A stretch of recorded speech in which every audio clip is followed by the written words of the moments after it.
이에 그들 곧 종과 종자들이 먹고 마시고 유숙하고 아침에 일어나서 나를 보내어 내 주인에게로 돌아가게 하소서. 리브가의 오라버니와 그의 어머니가 이르되 이 아이로 하여금 며칠 또는 열흘을 우리와 함께 머물게 하라. 그 후에 그가 갈 것이니라. 그 사람이 그들에게 이르되 나를 만류하지 마소서. 여호와께서 내게 형통한 길을 주셨으니 나를 보내어 내 주인에게로 돌아가게 하소서. 그들이 이르되 우리가 소녀를 불러 그에게 물으리라 하고 리브가를 불러 그에게 이르되 내가 이 사람과 함께 가려느냐? 그가 대답하되 가겠나이다. 그들이 그 누이 리브가와 그의 유모와 아브라함의 종과 그 동행자들을 보내며 리브가에게 축복하여 이르되 우리 누이여 너는 천만인의 어머니가 될지어다. 내 씨로 그 원수의 성문을 얻게 할지어다. 리브가가 일어나 여자 종들과 함께 낙타를 타고 그 사람을 따라가니 그 종이 리브가를 데리고 가니라. 그때에 이삭이 벨라헤로이에서 왔으니 그가 네게브 지역에 거주하였음이라. 이삭이 저물 때에 들에 나가 묵상하다가 눈을 들어 보매 낙타들이 오는지라. 리브가가 눈을 들어 이삭을 바라보고 낙타에서 내려 종에게 말하되 들에서 배회하다가 우리에게로 마주 오는 자가 누구냐? 종이 이르되 이는 내 주인이니이다.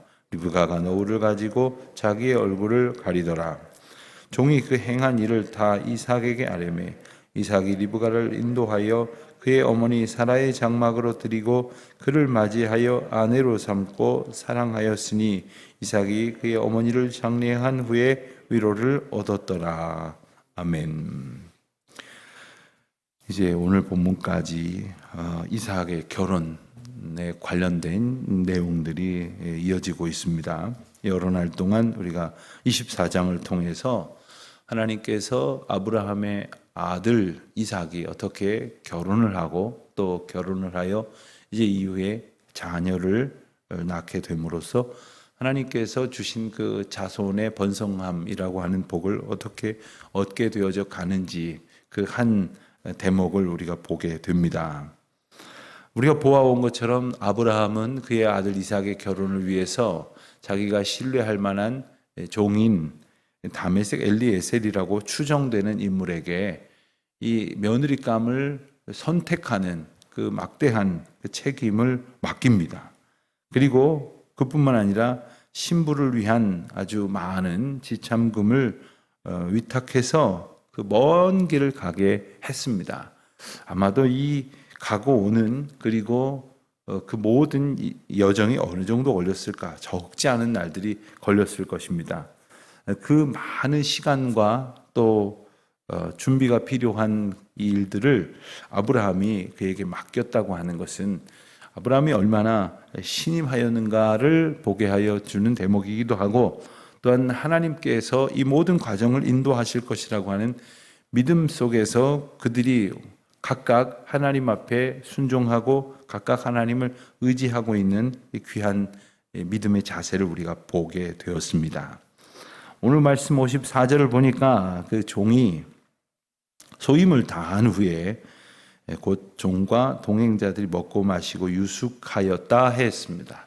우리가 어제 본 말씀에 보면 이제 리브가의 가족들을 처음 만난 이 종은 이제 너무 피곤할 테니까 들어와서 좀 쉬고 씻고 그리고 좀 허기를 면하라 이렇게 말하지만 내가 온 목적을 말하기 전에는 먹지 않겠다. 그러니까 먹는 일이 중요하지 않다. 내게 있는 사명이 더 소중하다. 이런 이야기를 했습니다.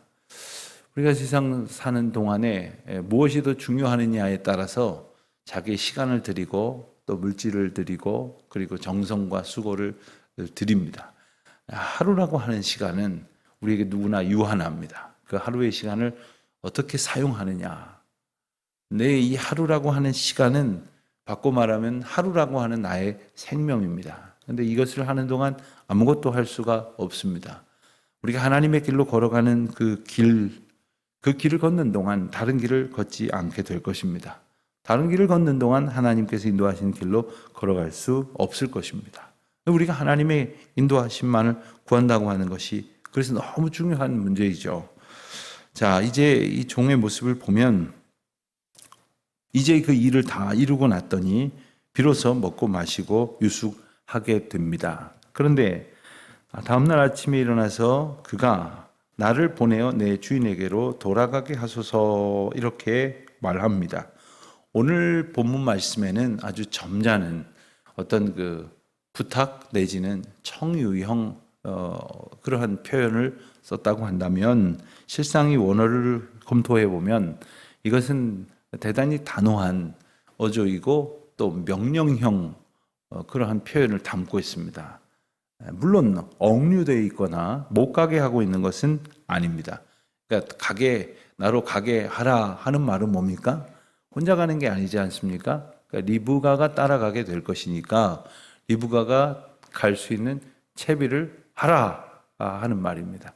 가기로 했으니 이제 내 주인의 아들의 아내가 되기로 이제 하나님의 인도하심에 대한 이야기를 전했을 때 그들이 순종하고 그리고 그것을 자신들에게 허락하신 하나님의 뜻으로 받아들이고 이 일에 우리가 가부를 논할 계제가 아니다 하면서 순종할 뜻을 비췄으니 그렇다면 당장 따라 나서라 하는 그런 의미의 이야기입니다. 55절 보니까 리브가의 오라버니 라반이죠. 그리고 어머니가 이 아이를 며칠 혹은 열흘, 여기서 이 며칠이라는 말은 좀 상당히 우리가 생각하는 몇 날이 아니라 좀 긴 기간을 의미하는 표현입니다. 때로는 한 1년 정도를 이야기할 때 이 단어가 사용되기도 했습니다. 이게 적은 날이 아닙니다. 물론 1년까지는 아니지만 우리가 생각하는 열흘보다 적은 며칠이 아니라 그보다 훨씬 더 많은 날인데 그 많은 날 정도 있게 해달라. 그게 안 되면 열흘이라도 머무르게 해달라. 이런 표현입니다. 그 후에야 그가 갈 수 있게 되기를 바란다. 이런 뜻이죠. 56절에 보니까 그 사람, 종입니다. 아브라함의 종이 그들에게 이르되 나를 만류하지 마소서. 이 표현 또한 아주 단호한 명령입니다. 잡지 마라 이거죠. 게다가 지체하도록 상황을 두지 말라 이 말입니다. 지금 분명히 자신이 행해야 할 미션이 명백하게 있습니다. 그래서 며느리감을 구해오라 하였던 그 주인의 그 위탁이 있었기 때문에 이것에 순종하는 것은 빨리 이 일을 이루었으면 빨리 돌아가야 할 것입니다. 이 일을 마치고 나서 아마도 리브가의 가족들은 여러 가지 핑계를 댈 수 있을 겁니다. 여기까지 왔으니까 여기 조금만 더 가면 아주 좋은 그런 풍광이 좋은 곳이 하나 있는데 거기 가서 좀 구경하십시다. 며칠만 쉬었다 갑시다. 여기 조금만 넘어가면 아주 이름난 명승지가 있습니다. 이런 말 얼마든지 할 수 있지 않겠습니까? 제가 미국에서 목회할 때에 더러 한국에서 목사님들이 미국에 집회를 오시는 분들을 많이 뵙는데 어떤 분들은 그냥 오신 김에 한 몇 주 푹 쉬다 가시겠다고 하시는 분들도 더러 휴가 겸해서 오시는 분들도 있습니다만은 그분들이 잘못됐다는 얘기는 아닙니다. 제가 기억하는 몇몇 분 중에는 이런 분도 봤습니다. 저녁 집회까지 딱 마치고 그 길로 바로 공항으로 갑니다. 미국 LA에서는 그 밤 12시, 1시 이때 출발하는 한국으로 가는 비행기가 있는데 그거 바로 타고 한국 가시는 거예요. 나 말씀 전하러 왔으니까 말씀 전하면 됐지. 어디 가서 조금 지체할 시간 없다. 나 바쁘다. 한국 가서 또 본교회 섬겨야 된다. 이러면서 바로 가시는 분들 몇몇 분을 제가 기억을 해요. 하루 정도 더 좀 있다 가면 피곤도 풀 수 있고 얼마든지 그럴 수 있지 않습니까? 그런데 여러 가지 일정들이 있으시겠지만 말씀 전하는 사람이 해야 될 일 그것이 그분들 가운데 우선순위가 되었기에 저는 참 그 부분이 참 굉장히 인상적으로 기억이 되는 분들이 몇 분이 있었습니다. 자, 우리가 하나님의 일을 맡은 자라고 살아간다면 다만 목사나 선교사 이런 분들만 이야기하는 것이 아닙니다.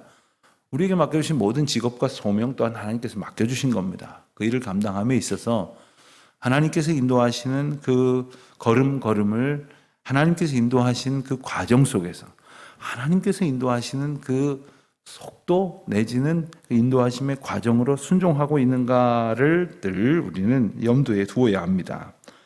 다시금 고백을 합니다. 56절에 보면 여호와께서 내게 형통한 길을 주셨으니 나로 보내어 내 주인에게로 돌아가게 하소서. 돌아가게 하게 하소서라는 말은 나는 갈 것이니 빨리 따라 나설 준비를 해라 하는 말입니다. 자, 그랬더니 57절에서 그들이 웬만하면 만류가 될 것 같았지만 그렇지 않으니 이렇게 말합니다. 우리가 소녀를 불러 당사자에게 불러서 그에게 물을 것이다. 아마 이 방법이 아니고서는 조금 시간을 벌 수 있는 길이 없다고 생각을 했던 것 같습니다. 예컨대 당사자가 조금만 이따 가게 해달라고 그러면 아마도 좀 사정을 봐주지 않겠는가 이런 생각도 했을 것입니다.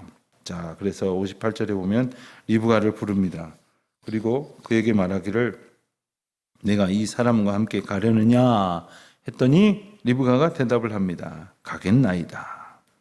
자신이 가겠느냐 가려느냐와 가겠나이다 사이에는 이 몇 초의 시간 간격이 있었는지 잠깐 묵상을 하고 생각을 하고 고민을 했는지 성경은 정확하게 정황을 소개하지 않고 있습니다만은 사실 굉장히 중요한 순간이었다라고 생각이 듭니다. 왜냐하면 바로 이 순간이 아브라함이 이 순간을 상정하여 딱히 어떤 이야기를 했기 때문입니다. 뭐라고 말했습니까? 종에게 말하기를 이제 하나님께서 인도하여 주시는 그러한 며느리감이라고 여겨지는 그 상대를 만났을 때 그가 따라오지 않겠다고 하면 어떡하라고요?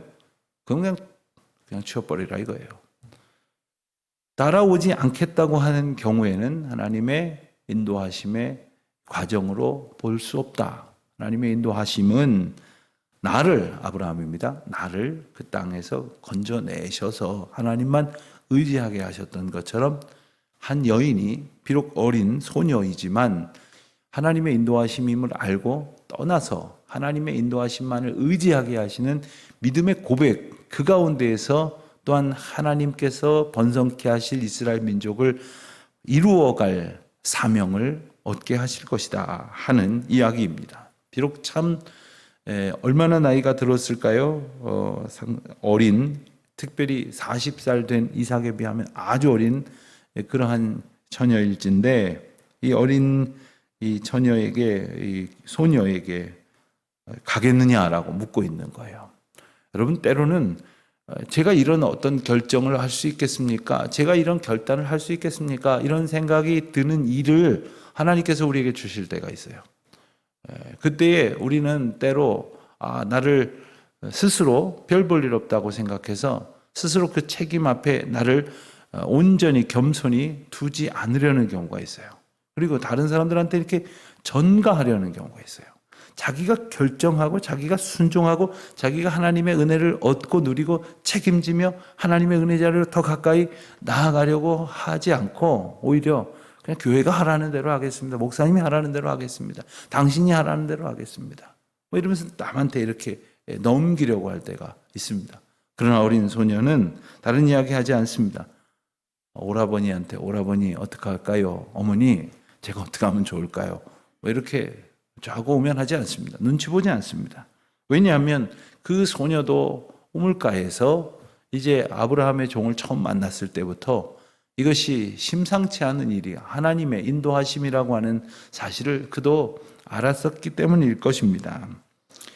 이에 59절에 보니까 그들이 리브가와 그의 유모와 아브라함의 종과 그 동행자들을 보내며 이제 가게 했다 하는 겁니다. 갈 수 있도록 이제 준비하여 협조하여 보내면서 리브가를 축복했다는 겁니다.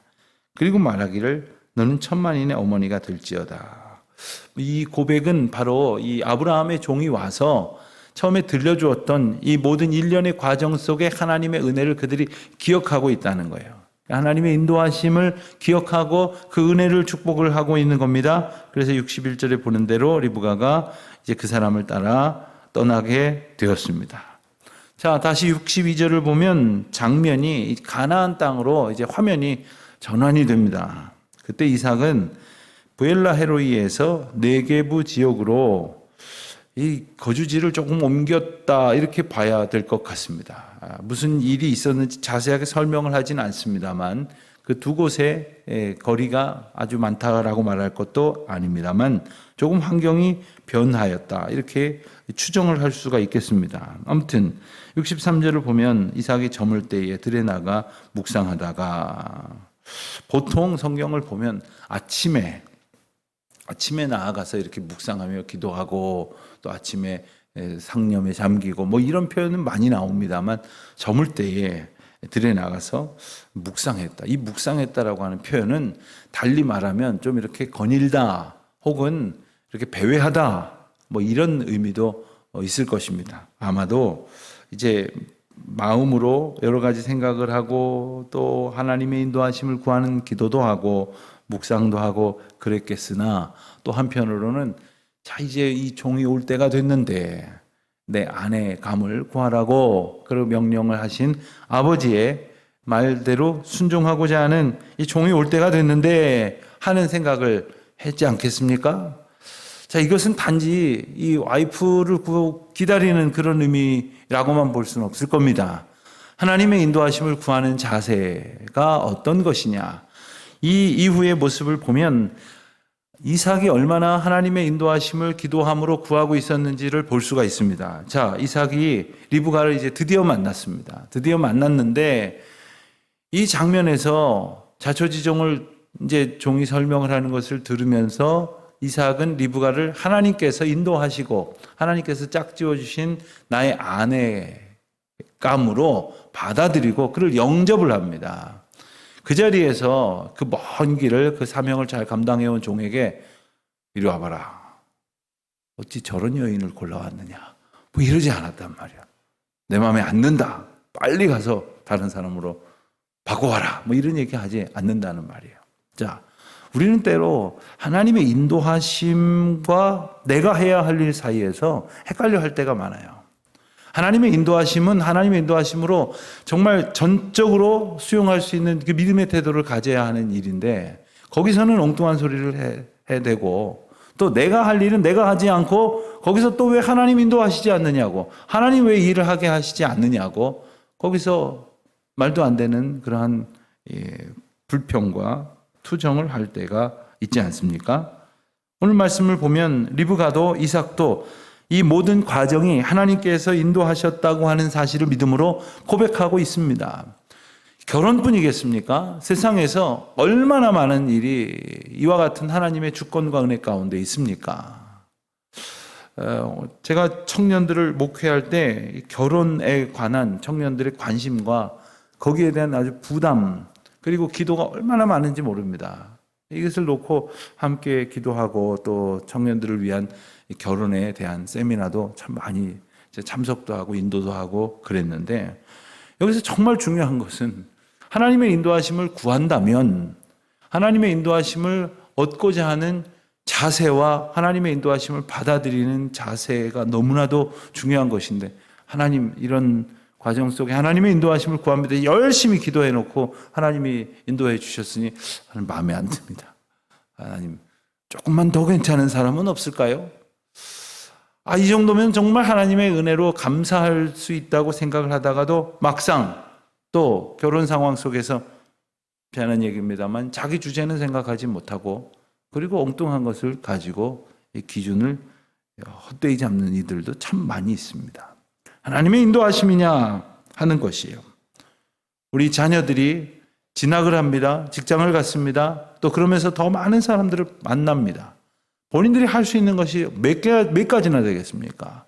하나님의 인도하심 앞에 있는 그 은혜를 얻기를 우리가 또한 기도할 뿐 아니라 그 가운데서 하나님의 인도하심을 보고 깨닫는 그러한 지혜도 있어야 할 줄로 믿습니다. 맨 마지막 절 보면 이삭이 그의 어머니를 장례한 후에 위로를 얻었더라. 67절 하반절 말씀에 이렇게 기록을 하고 있습니다. 여러분, 어머니가 세상을 떠난 일과 자기가 결혼한 일을 그건 대체할 수 있는 일이 결코 아닙니다. 이것으로 이것을 완전히 보완할 수 있는 일도 아닙니다. 그런데 본문은 어머니를 장례한 후에 위로를 얻었다는 말은 하나님께서 허락하신 일이 하나님의 인도하심 가운데에서 온전히 완결된 것을 보고 위로를 얻었다는 뜻입니다. 하나님의 백성들은 하나님의 일로 위로를 얻습니다. 그러나 하나님의 백성이 아닌 사람들은 하나님의 일로 위로를 얻는 법이 없습니다. 그저 세상에서 자기를 충족시키는 욕망의 일로 위로를 얻으려고 한다는 말입니다. 자, 그렇다면 나의 위로가 무엇인가를 골똘히 생각을 해보면 나는 정말 하나님의 온전하신 은혜를 사모하는 사람인가? 말로는 그러면서도 여전히 세상 온갖 것에 휩쓸려 살아가는 사람인가 하는 겁니다. 슬픔을 당한 이들 앞에 때로는 어떻게 위로를 해야 좋을까? 참 마음이 아프고 힘들 때가 있습니다. 예기치 못한 일로 고통하는 이들을 위로할 때 정말 무슨 사람이 위로를 하겠습니까? 돈 봉투 가져가서 그게 뭐가 위로가 되겠습니까? 뭐 얼굴 가서 비추었다고 손 잠깐 잡고 그리고 어깨를 좀 도닥여줬다고 그게 무슨 위로가 되겠습니까? 정말 우리의 위로는 오직 하나님께로부터 임한다고 하는 사실을 위로받아야 될 우리와 우리가 위로해야 될 많은 사람들을 보면서 잊지 않고 오늘도 하나님의 긍휼과 하나님의 위로를 구하는 저와 여러분이 되시기를 바라고 또한 우리가 때로는 누군가를 위해서 위로한다고 말할 때에도 하나님의 위로를 정령 충복하고 그리고 하나님의 위로를 소원하는 우리 모두가 되어지시기를 주님의 이름으로 축원드립니다. 기도하겠습니다.